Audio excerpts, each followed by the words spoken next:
Well, Taylor Hackford, talking about Devil's Advocate, you're coming off of Dolores Claiborne, Stephen King, which is not necessarily a horror film, but it looks like you're pulling out all the stops on Devil's Advocate. Yeah, Dolores Claiborne was a character study.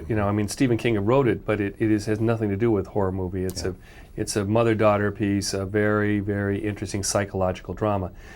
Devil's Advocate's another kettle of fish. It is consciously an attempt to give a cautionary tale at the cautionary morality play at the millennium. We've just finished 1,000 years, and we can look back and go, my God, what was there? And now look at the future and say, is there a future? Yeah, or we could say the jury's out to carry the legal thing. Exactly. And so in this instance, to be able to tell this is an age-old form, the Faustian tale.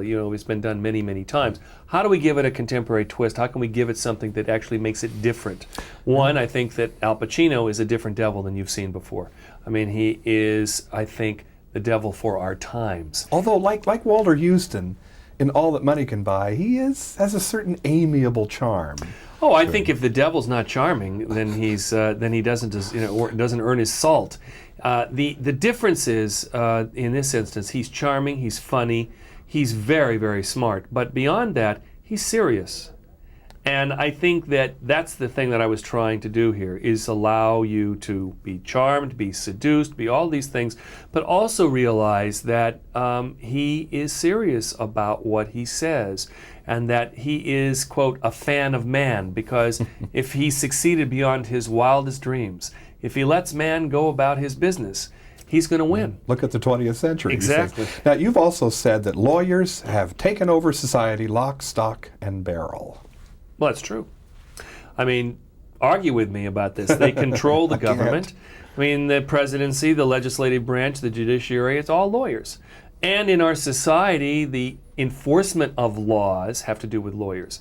So that's all fine. I have nothing against our legal system. In fact, I think it's a great one. However, when in fact that legal system comes down to how much money one has to buy the best representation, everyone deserves representation, is our system. That's great.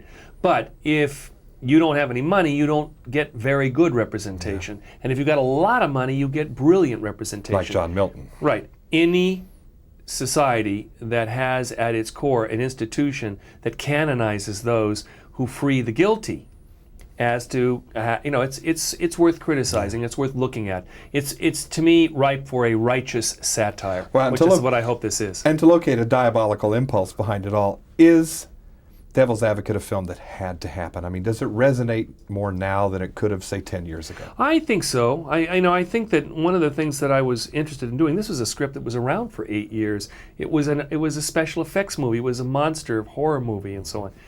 I'm not interested in doing that. But I did see at its core something that could be both entertaining, frightening, and interesting, but at the same time say, ooh, look where we are at this change in the millennium. Look at a society, no war, lots of prosperity, lots of gratification. As Milton says, fiber optically interconnected to satisfy every eager impulse. And look what's happened to justice. Right. And is there justice? Yeah. I think that's the question. When in fact you get the best justice money can buy, then in fact we have to question our system. But unfortunately, I don't believe lawyers will ever change that system. We're not going to get tort reform from the people in power because it's all they know. It's the language they know. And if they are all powerful, why would they possibly change it? Yeah. Quickly, have you been working towards this film even as far back as The Idolmaker? I see parallels. Well, I'm glad. It's the same filmmaker. For me, it's every film is a progression in what I'm trying to do. I try to make a film that's entertaining and at the same time makes some sort of statement. I used to be a reporter. This film has certain messages, but not overtly, not to the point where we're preaching. Hopefully they're there in an entertaining fashion, but it has some substance. And I work in an industry that, it's getting rather difficult to kind of get a movie that, one, this has a big budget, which is a big responsibility. Two, it has stars.